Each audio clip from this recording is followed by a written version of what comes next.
The next day. Sinungaling? Lahat sila sinungaling. Lahat ng tao sa mundong ito sinungaling. Patuloy ng kampanya serye sa ating bansa. Narito muli ako upang maghatid ng mga pampag-good vibes na balita. Speaking of balita, abay manood muna tayo ng 24 oras. May update daw si Salima Refran tungkol sa pagbisita ni VP Lenny sa Batangas. Nakatutok live si Salima Refran. Salima? Hindi ko gagalawin ulo ko. What? Okay na to. Uy, kapulala. Goods na yan, Lods. Huwag mo nang gagalawin ang ulo mo. Actually, live ka na. Napapanood ka na sa buong mundo. Sek.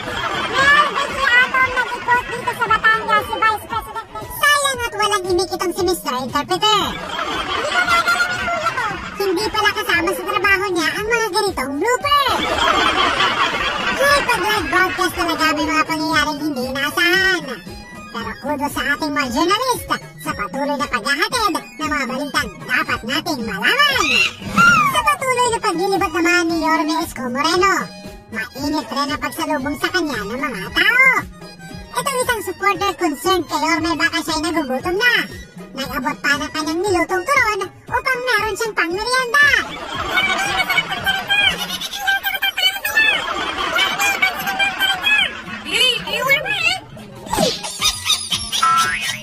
Pinag-usapan nga itong pagrampa sa proclamation rally ng Lenny Kiko ng stand-in ni Senador Laila de Lima. Madali lang, buy one take one niya.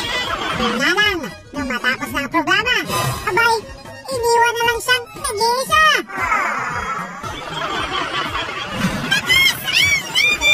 Trending topic pa rin itong si Tony sa pagsuporta niya sa kandidatura ni Marcoleta.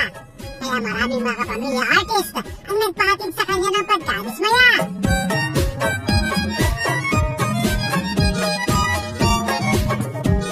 But she's back again. Jam Magno is in the house to the rescue. May mensaheng gusto ni parating sa mga artistang bumabatikos kay Tony Gonzaga Soriano. Disappointed ka kay Tony G pero hindi namin kilala kung sino ka bilang artista. Disappointed ka kay Tony G, may mga pinagsasabi ka pero hindi na kami nagreklamo na sa noontime show hindi ka makasabay sa stepping ng grupo niyo. Day, huwag kang magkamali na away-awayin si Tony G, Day, kung hindi mo naman kaya ang kaya niya, Day. Deadma na nga si Tony sa mga patuloy na bumabatiko sa kanya at nagpasalamat pa sa YouTube at Instagram followers niya. Ang leng-leng niyo, pagod na! Anyari? Habang nalalapit ang halalan, asahan na ang kaliwat kanang patok sa dahan. Ang pikon ay talo. Yan ang rules ng labanan. Kahit hindi naman talaga ako. Ang presidential interview ni Boy Abunda. Naging maanghang ang banat ni VP Lenny sa mga katunggali niya. Bakit hindi dapat iboto si Bongbong Marcos? Number 1, sinungaling. Pangalawa, in the difficult moments, hindi siya nagpapak. Marami naman ang pumuri kay BBM dahil wala siyang negatibong sinabi sa kanyang mga kalaban. Sabihan man daw siya ng mga masasakit na salita. No to negative campaigning ang kanyang slogan. Bakit hindi dapat iboto si VP Lenny Robredo? I'm very hesitant to answer that because I do not believe and I do not indulge in negative campaign. Lahat sila may positibo at negatibo sa kanilang pagkatao. Kaya ang opinyon at paniniwala ng bawat isa, ugaliin, irespeto. Yeah, handang-handa na. Handa ka na sa mga Bisaya, sir? Ikaw bahala sa akin. Ay, Rocky ang ating pambato. Kailangan natin siya sa Senado. Ay, Rocky ang kakampi mo. Ay, Rocky lahat tayo. Ay, Rocky ang ating pambato. Kailangan natin siya sa Senado. Ay, Rocky ang kakampi mo. Ay, Rocky lahat tayo.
Pero yung Bisaya, wala pa akong background. Eh. Sige, magpa-practice muna kami. Kailangan ito ng practice ang pagkaroling.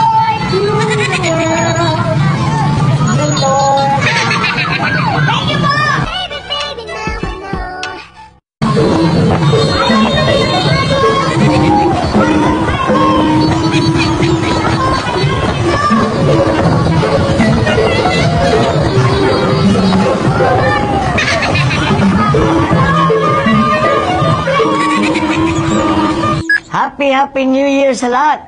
Manibong... Natitense ako sa... Hoy! Manibong! Manibongbong! Bagong Di ba taon. ang tanong, mabango kaya silang dalawa kahit nakabilang Sara na maghapon?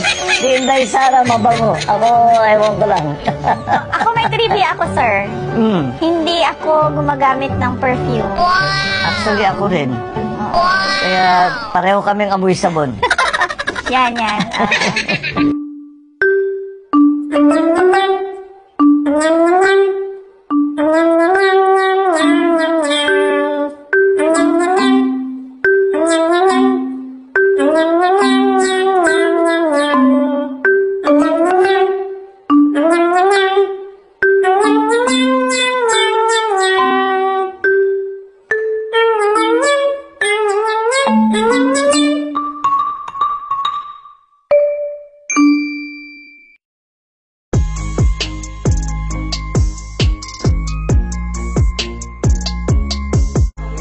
Para sa unity ng Panginoon at napakaganda ang aming pagsasamahan.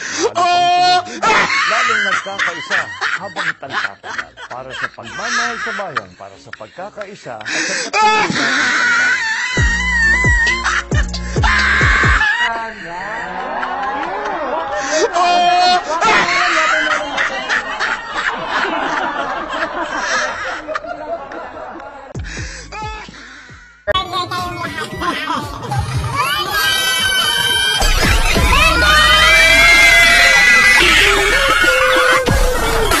Double time na nga sa pangangampanya ang mga kandidato habang papalapit na ng papalapit ang buwan ng Mayo.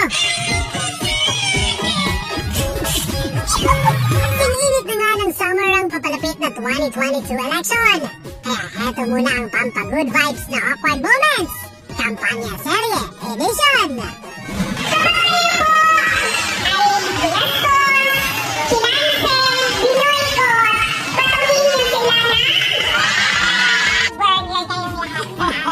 Pag binato ka ng bato-batuhin mo ng burger ang sabi ng Team BBM Sara. Pero sa lakas mang trip ng mga supporters, pati si Isko at BP Lenny, idinamay nila.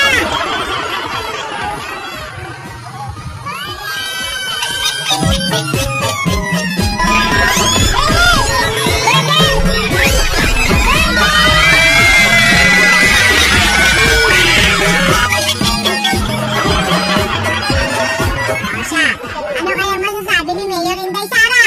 Hindi yan kuya. Sika, baka batugin ka ng burger ni Mayora.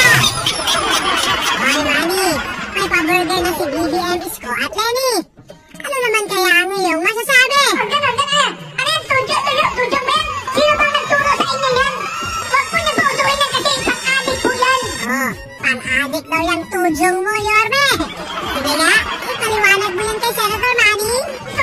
Tudyo, men?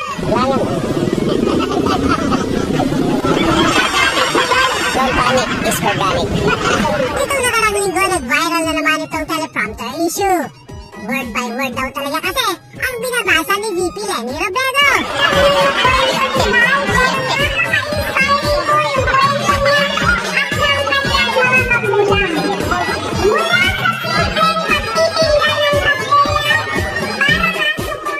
Ang Team BBM Sara nagtungo naman sa Tarlac na baluarte ng kabilang partido. Marami ang pumuna sa pagtakip nila ng tent sa estatwa ni dating Senador Ninoy Aquino. Kaya itong kakampig na si Mr. Ogie Diaz ay to the rescue na naman. Ang ginawang pagtakip daw sa monumento ay para daw hindi makita ang bigayan. Binigyan ng moment dito. Hindi tinakpan!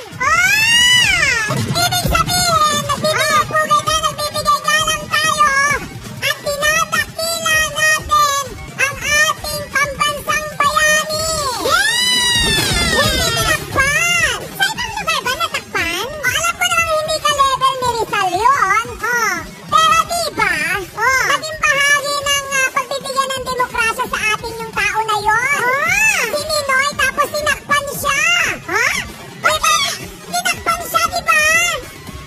Bakit kaya? Baka ayaw nilang makita ni Ninoy yung bigayan. Joke. Dito ba may bigayan? Walang bigayan dito, Loy.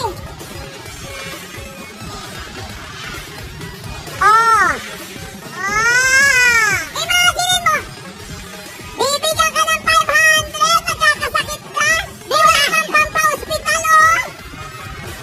Grabe! Nakakaloka! Imagine mo kung gaano karami yan! Bilang mo ba? Mga ilan to na, sa tingin mo? Feeling ko itong audience na ito, feeling ko 203 billion! Parang imposible naman magkasya dito yung 203 billion! Imposible? Imposible rin namang bayaran! Talagang mapapa-LSS ka na lang sa mga maririnig mong jingle ng mga politiko. Yung tipong kahit saan ka magpunta maririnig at maririnig mo.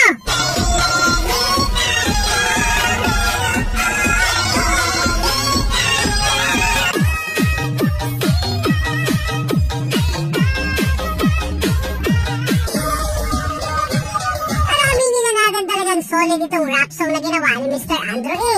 May kakilala nga ako na kinaka na to kahit presidente nga ay si VP Lenny.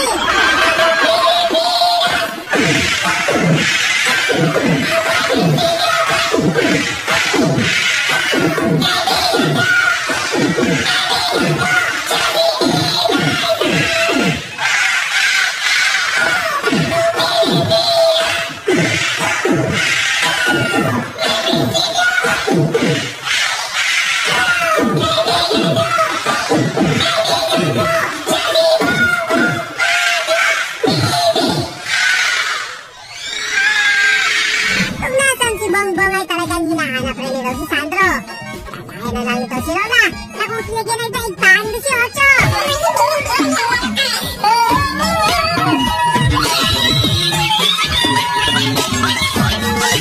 Sige nga, tanongin natin si Sandro kung ano ang kanyang reaksyon. In 3, 2, 1, lights, camera, action! Basta't tayo'y magkasama, basta't tayo, basta't walang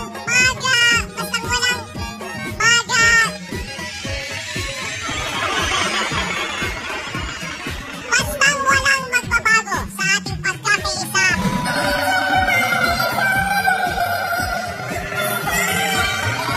Itong si Rufa May na-cancel nung minsan dumalo sa event ng Team Unity. Kaya nung mapanood din siya sa rally ni Pacquiao, nagulat niya ng marami. Pero hindi na ako masosurpresa kung sa susunod ando na siya sa rally ni VP Lenny. Go lang sa hanap buhay, Rufa. Balak mo yatang puntahan ng lahat ng rally. Nakarang linggo naman ang pagpiestahan ng video nito sa social media. Mukhang ayaw kasi itaas ni BBM ang kamay ni Gov Zubiri sa gitna ng kanilang kampanya.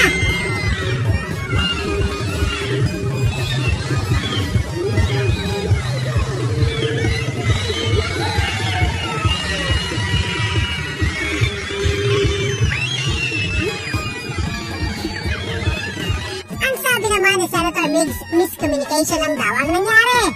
Sa dulo daw ng video, makikitang itinaas naman ni BBM ang kamay ng kanyang daddy.